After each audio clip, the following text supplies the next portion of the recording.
Hi all mga sismars! Welcome back ulit sa ating YouTube channel. So for today's video and content, review na naman tayo ng isang Android phone and na-unbox ko na to sa ating YouTube channel, and this is the Samsung A07 LTE. Bago ko sa inyo i-share yung specification and also na din yung ating thoughts with this Android phone, let me go ahead and share you guys first the quick specification of this Android phone. So, yun na nga mga sismars. Today is Wednesday, December 3rd, and I have meetups with my client for today. So, kailangan kong, habang nire-review natin itong Android phone na to, ay kailangan kong mag-ayos mare. Multitasking tayo ulit para naman mabilis. Kasi, nag-edit ako kanina, tapos napansin ko na it's already 2 p.m. at hindi pa ako nakakagayak. So, kailangan kong gumayak na habang nagre-review tayo nitong ating Samsung A07 LTE.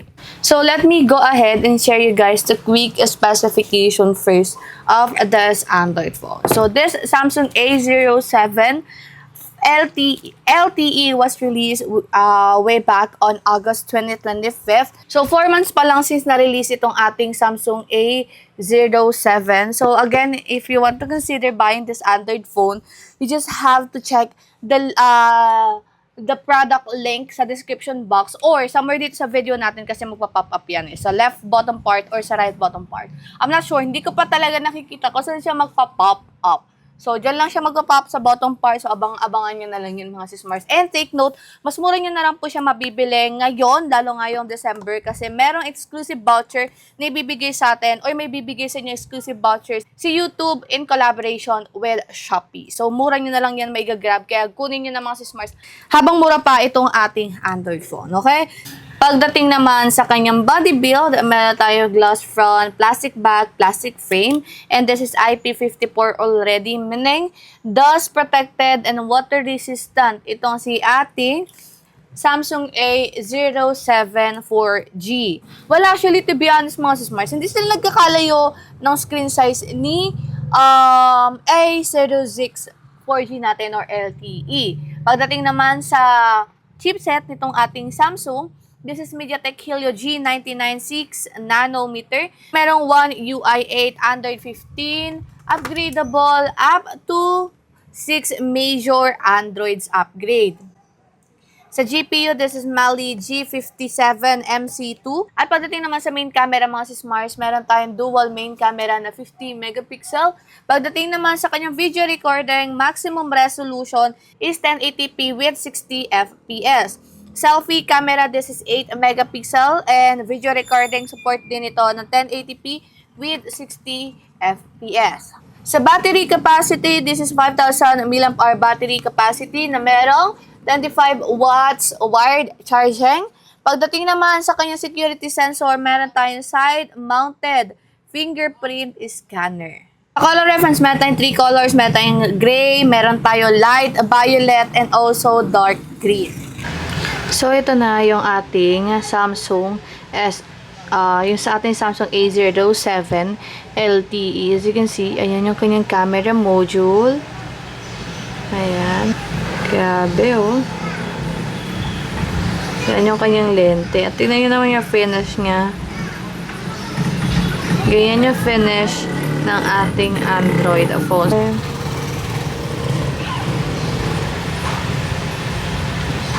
About phone, A06.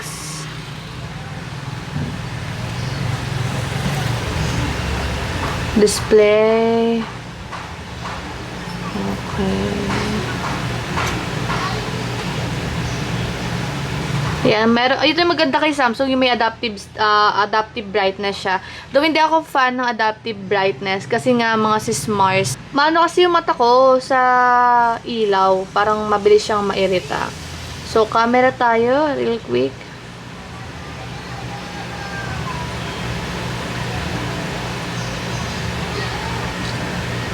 Selfie camera.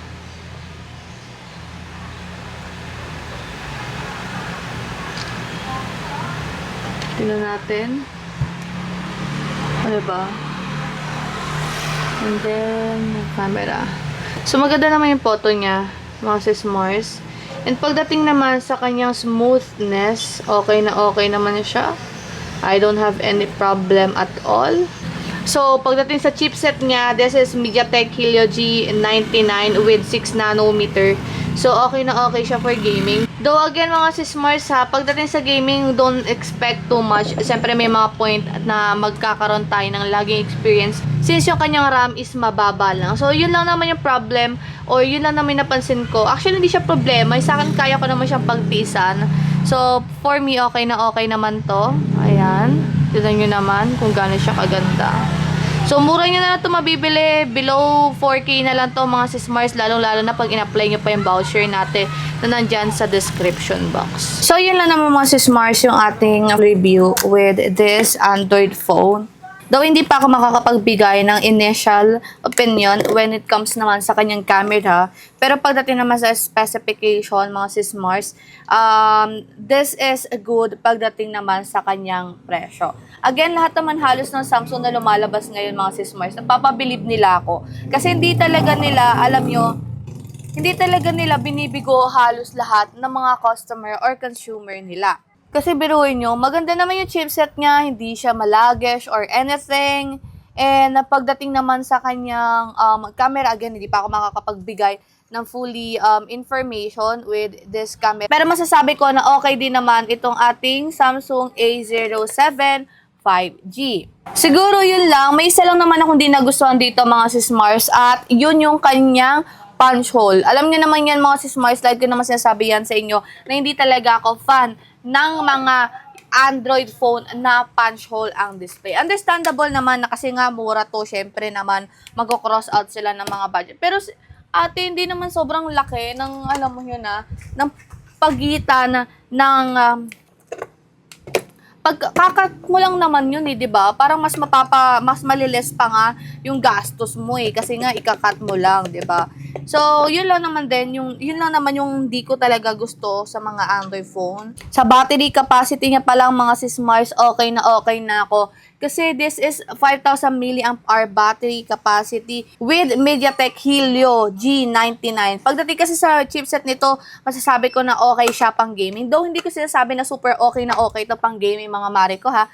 Disclaimer lang po, hindi po ako pro when it comes sa gaming or di po ako pro when it comes sa mga reviewing ng mga tech. I'm just sharing you guys my thoughts, my feedback, and also my experience na din with this Android phone. And good news mga sis Mars, this is nasa na lang siya nasa around 4,000, 4,500 na lang siya. Tapos i-apply nyo pa yung voucher na meron tayo. So, below 3,000 na, meron na kayong Samsung A07 LTE. So, yun yung kanyang 4G version. So, para sa akin, sulit na bumili ng ganitong Android phone. Lalo na ngayon, perfect to pang regalo ay yung darating na Kapaskuhan sa mga anak nyo. Ayan, sa mga student yan, ayan, pwede nyo gamitin to as reward sa hard work nyo sa pag-aaral. Lalong-lalo na ngayon, sa mga drivers na, sa mga delivery rider natin, pwede nyo din pong gamitin ito. Pwede nyo din itong gamitin as POS. Actually, okay ang Samsung sa akin. Though, masasabi ko sa inyo, ewan ko ha, sa camera kasi okay ako sa Samsung, pero pagdating sa video recording, doon lang talaga yung part na hindi ko gusto kay Samsung. Yung kanyang video recording. Kasi may part sa video recording niya na, alam niyo na, medyo madili, medyo di maayos tignan. Mas okay pa rin talaga ako pagdating sa iPhone, sa video recording. Pero sa photos, again, lagi ko sasabihin to, pag si iPhone, pinapili ako between iPhone and Samsung. Mas okay akin yung camera ng Samsung, mga sis Mars. Again, this is just my thoughts and also my feedback. Hindi ko sinasabi to para i-bash ang iPhone kasi naka-iPhone din ako, mga sis Mars. At the same time, I also have Samsung. So, para sa akin, okay naman sila pagdating sa camera. So, update ko na lang kayo sa camera nitong ating A07 kung gaano ka okay, kung okay nga ba siya pang vlog, kung okay din ba siya for gaming. Ayan. Sa gaming kasi hindi pa ako makakapagbigay ng initial information or initial thoughts. Kumbaga, this video is just a pahapyaw lang pagdating sa specification at pagdating din sa presyo nitong ating Samsung A07 5G. So, masasabi kong sulit na siya. Kasi, diba, chinek ko din siya. Bago ko siya, siyempre, ipakita sa inyo. Chinek ko na to, mga mare ko. Kaya habang sale, i-grab nyo na yung chance, mga mare ko. Nakita nyo naman kung gaano kaganda ang design ng ating Samsung A07. Aesthetic lang yung kanyang design. Sobrang plain lang naman siya, mga sis Mars. Pero ano siya, yung finish niya is, what do you call that? Glossy. So, prone siya sa mga smudges or mga fingerprint. Pero, syempre, bibili at bibili naman kayong case dyan, no? Sigurado naman yan. Panigurado naman yan na bibili talaga kayo.